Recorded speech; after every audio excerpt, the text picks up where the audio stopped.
Welcome back students. ये video class 10th के students के लिए है। इस वीडियो में हम आपकी फर्स्ट फ्लाइट बुक के 8th lesson the sermon at Banaras की समरी और की पॉइंट्स देखेंगे। ये चैप्टर बहुत ही इंपॉर्टेंट है, इससे बहुत से क्वेश्चंस पूछे जाते हैं और अगर आपने इसके की पॉइंट्स को ध्यान से सुन लिया और लर्न कर लिया तो आप किसी भी क्वेश्चन का आंसर बहुत आसानी से दे पाएंगे। तो चलिए स्टार्ट करते हैं इस चैप्टर की summary. Gautam Buddha was born in northern India as a prince and was named Siddharth Gautam. Gautam Buddha northern India में यानी उत्तर भारत में एक प्रिंस के रूप में पैदा हुए थे और उनका नाम सिद्धार्थ गौतम रखा गया। When he was 12 years old, he was sent for schooling in the Hindu sacred scriptures। और जब वो 12 साल के हुए तो उनको हिंदू सैक्रेड स्क्रिप्चर्स यानी हिंदू पवित्र ग्रंथों के अध्ययन के लिए स्कूल भेजा गया। 4 years later, he returned home and got married to a princess। 4 साल के बाद वो घर वापस आ गए और उनका विवाह एक राजकुमारी से हो गया। They had a son, उनका एक बेटा हुआ। He lived a royal life for 10 years। 10 साल तक उन्होंने रॉयल लाइफ राजसी जीवन जिया। Gautam was protected from all the sufferings of the world। Gautam को संसार के सभी प्रकार की सफरिंग्स यानी सभी प्रकार के कष्टों से बचा कर रखा गया था because he was a prince. One day on his way to hunt, Gautam came across a sick man, an aged man, a funeral procession and a monk begging for arms.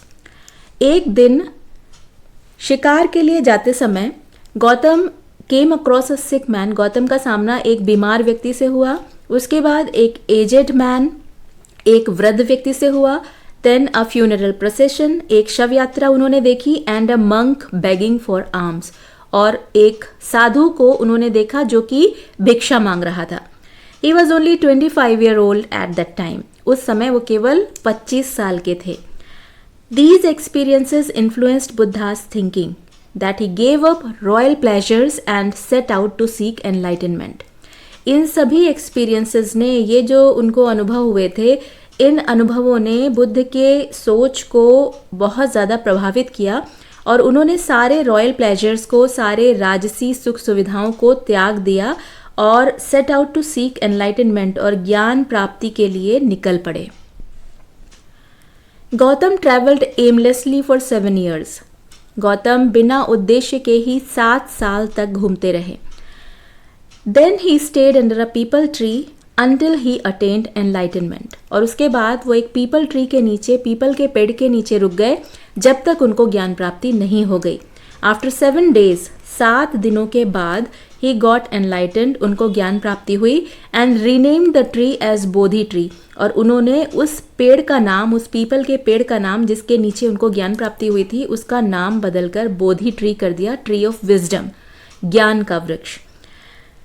He began to teach and share his new understandings and came to be known as Buddha। उन्होंने शिक्षा देनी शुरू कर दी और अपने जो नई understanding थी, नई समझ थी, नया ज्ञान था, उसको शेयर करना शुरू कर दिया। And came to be known as Buddha, और उनको बुद्ध के नाम से जाना जाने लगा। He gave his first sermon in the city of Banaras. उन्होंने अपना पहला उपदेश बनारस शहर में दिया। It is the holiest of the dipping places on the river Ganges। ये बनारस शहर गंगा नदी के तट पर बने हुए जो डिपिंग प्लेसेस हैं, जहाँ पर लोग डुबकी लगाते हैं गंगा नदी में, उन स्थानों में सबसे होलिएस्ट मीन्स सबसे पवित्र स्थान है। This sermon reflects Buddha's wisdom about one undiscoverable kind of suffering। ये सरमन, ये उपदेश जिसका जिक्र इस चैप्टर में किया गया है, वो एक अनडिस्कवरेबल काइंड ऑफ सफरिंग मीन्स एक अज्ञात प्रकार के कष्ट के बारे में गौतम बुद्ध के ज्ञान को दर्शाता है। There was a lady named Kisa Gautami whose only son had died. एक लेडी थी जिसका नाम कीसा गौतमी था और उसका इकलौता बेटा मर गया। Suffering with unending pain, she went door to door asking for medicines for her dead child. Unending pain suffer करते हुए, अत्यधिक पीड़ा को झेलते हुए वो एक दरवाजे से दूसरे दरवाजे जाती रही और मेडिसिन्स मांगती रही फॉर हर डेड चाइल्ड, अपने मरे हुए बेटे के लिए। People thought that she had lost her senses. लोगों ने सोचा कि उसने अपना होश गंवा दिया है। Eventually she met a man who directed her towards lord Buddha who could possibly have a solution for her problem. अंततः वो एक व्यक्ति से मिली जिसने उसको लॉर्ड बुद्ध के पास जाने का निर्देश दिया, जिनके पास संभवतः इस समस्या का, उसकी समस्या का सॉल्यूशन हो सकता था। She went to Buddha and asked him to cure his son. वो बुद्ध के पास गई और उनसे अपने बेटे को ठीक करने के लिए कहा। Buddha asked her to bring a handful of mustard seeds from a house where no one had lost a child, husband, parent or friend. Buddha ने उससे एक मुट्ठी भर मस्टर्ड सीड्स लाने के लिए कहा, लेकिन एक ऐसे घर से जहां पर किसी ने भी अपने किसी बच्चे को, किसी हस्बैंड को, पेरेंट को या किसी फ्रेंड को ना खोया हो, यानी उस घर में किसी की मौत ना हुई हो। ऐसे घर से उन्होंने एक मुट्ठी भर मस्टर्ड सीड्स लाने के लिए कीसा गौतमी से कहा। कीसा Gautami went from house to house in search of mustard seeds, but she didn't find such house where no one had ever died.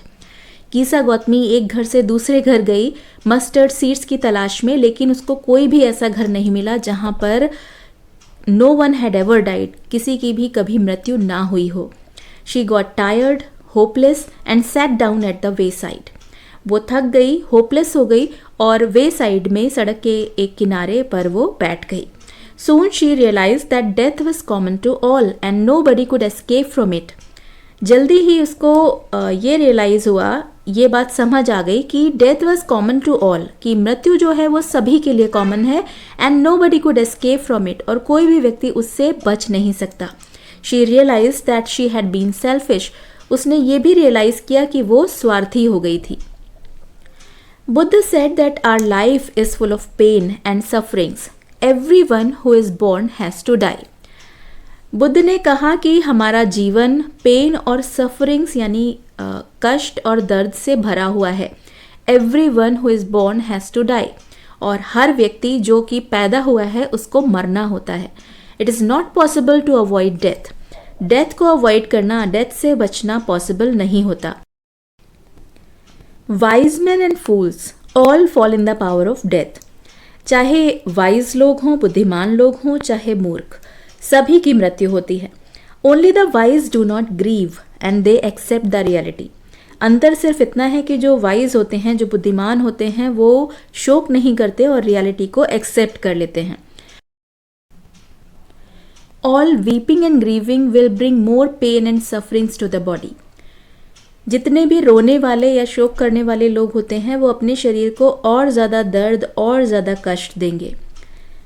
One who is composed will obtain peace of mind and will be free from sorrow and be blessed.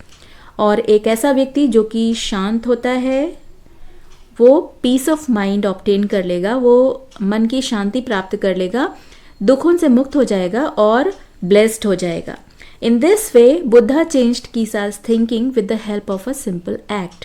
और इस तरह से एक simple act की मदद से बुद्ध ने कीसा की सोच को परिवर्तित कर दिया। And she learned in the end that death is inevitable.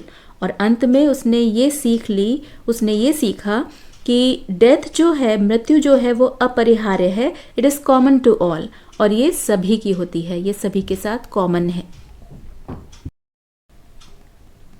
तो ये थी lesson the sermon at Banaras की समरी और इसके की पॉइंट्स। आई होप कि आपको ये की पॉइंट्स समझ में आ गए होंगे और ये की पॉइंट्स आपकी हेल्प करेंगे क्वेश्चंस का आंसर देने में।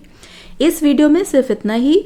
नेक्स्ट वीडियो में नेक्स्ट चैप्टर की समरी और की पॉइंट्स के साथ फिर मिलेंगे। तब तक के लिए कीप लर्निंग, कीप ग्रोइंग।